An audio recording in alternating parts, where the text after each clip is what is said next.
Hi. Marriage is not about age. It's about love and timing.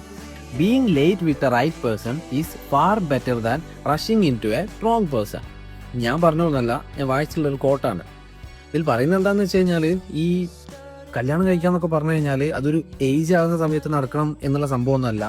പകരം നിങ്ങൾക്ക് ഒരാളോട് ഇഷ്ടം തോന്നുമ്പോൾ അല്ലെങ്കിൽ കറക്റ്റ് ആയിട്ടുള്ള ഒരു ടൈമിങ്ങിൽ നടന്നു പോകേണ്ട ഒരു കാര്യമാണ്. അതുപോലെ തന്നെ ഈ റോങ് ആയിട്ടുള്ള ഒരാളുടെ അടുത്തേക്ക് പെട്ടെന്ന് ഓടി ചെന്നിട്ട് ഒരാളെ കെട്ടുന്നതിനെക്കാട്ടിലും എത്രയോ ബെറ്ററാണ് കറക്റ്റ് ആയിട്ടുള്ള റൈറ്റ് പേഴ്സണെ കണ്ടുപിടിച്ച് കുറച്ച് ടൈം എടുത്തിട്ടാണെങ്കിൽ കണ്ടുപിടിച്ച് കല്യാണം കഴിക്കുന്നത്. ഇതിവിടെ പറയാനുള്ള കാരണം എന്താണെന്ന് വെച്ച് കഴിഞ്ഞാൽ, ഇപ്പോൾ ഒരു 21 വയസ്സായി കഴിഞ്ഞാൽ പെൺകുട്ടികളോട് പറയും, 21 വയസ്സോ എനിക്ക് കല്യാണം കഴിക്കാനായിട്ടില്ലേ, ഇനി എനിക്ക് ചെക്കനെ കിട്ടില്ല. അതുപോലെ തന്നെ 25-26 കഴിഞ്ഞിട്ട് ഒരു 28 എത്തിക്കഴിഞ്ഞാൽ ചെക്കനോട് പറയും, ഈ പെട്ടെന്ന് കെട്ടിക്കോ, ലാസ്റ്റ് പെണ്ണൊന്നും കിട്ടാതെ ഇങ്ങനെ ഇരിക്കേണ്ടി വരും എന്നൊക്കെ പറഞ്ഞിട്ട് കുറേ ആളുകൾ വന്നിട്ട് നിങ്ങളെ പ്രഷറൈസ് ചെയ്യുന്ന സമയത്ത് ഏതെങ്കിലും ഒരാളെ കെട്ടട്ടെ എന്ന് വെച്ചാൽ കല്യാണം കഴിഞ്ഞ് കിട്ടണമല്ലോ എന്ന് വിചാരിച്ചിട്ട് കല്യാണം കഴിക്കാൻ വേണ്ടി നിൽക്കരുത്. നിങ്ങളൊന്ന് സെറ്റിലായി നല്ല ജോലിയൊക്കെ ചെയ്ത് കുറച്ച് പൈസയൊക്കെ സമ്പാദിച്ച് ഒരു കറക്റ്റ് ഒരു ടൈം ആകുന്ന സമയത്ത് നിങ്ങളുടെ ആ ഒരു സെയിം മെൻറ്റാലിറ്റി ഉള്ള അല്ലെങ്കിൽ സെയിം വേവ് ലെങ്ത് ഉള്ള ഒരാളെ നിങ്ങൾ എന്തായാലും കണ്ടുമുട്ടും.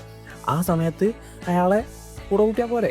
അല്ലാതെ പെട്ടെന്ന് തന്നെ ആരെങ്കിലും ഒരാളെ കെട്ടിയാൽ മതി, എനിക്ക് കല്യാണം കഴിച്ചാൽ മതി എന്ന് വിചാരിച്ചിട്ട് പെട്ടെന്ന് കെട്ടാന്ന് കഴിഞ്ഞാൽ മോസ്റ്റ് ഓഫ് ദ കേസസ് അത് പൊട്ടിപ്പാളീസ് ആവും. അല്ലെങ്കിൽ ചില ആളുകൾക്ക് ഡൈവോഴ്സ് ചെയ്യാൻ പറ്റാത്തതുകൊണ്ട് അയാളുടെ കൂടെ അഡ്ജസ്റ്റ് ചെയ്യാനും പറ്റുന്നില്ല, എന്നാൽ ഡൈവോഴ്സ് ചെയ്യാനും പറ്റുന്നില്ല എന്നുള്ള രീതിയിലൊക്കെ നടക്കുന്ന അങ്ങനത്തെ ഒക്കെ സിറ്റുവേഷൻസ് ഉണ്ടാവില്ലേ.